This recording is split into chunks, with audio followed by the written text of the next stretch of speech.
So ayan, nasubukan na natin. Kanina nung binuksan natin, nagkaroon siya ng beep.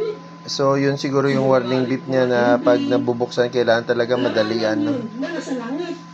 Yan. So meron na tayo dyan sa loob.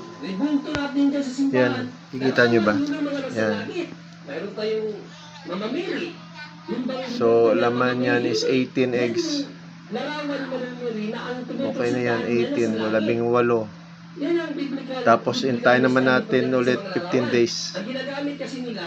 Okay na siguro yan. Sana mag-workout ang natin. May ilaw din siya para sa para sa tawag dyan.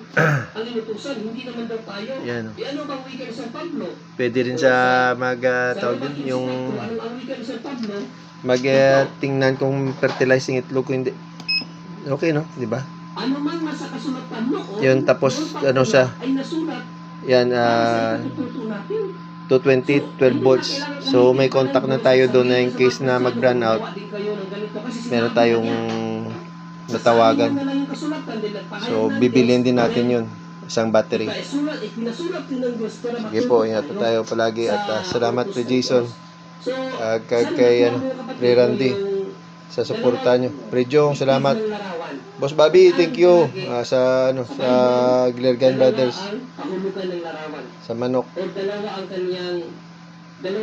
Ingat po tayo sa mga sa friends and relatives natin dyan. Salamat sa suporta. Hindi lang financial po, pero yung prayers at saka yung moral support, malaki bagay din sa atin. Salamat sa inyo. Ciao, God bless.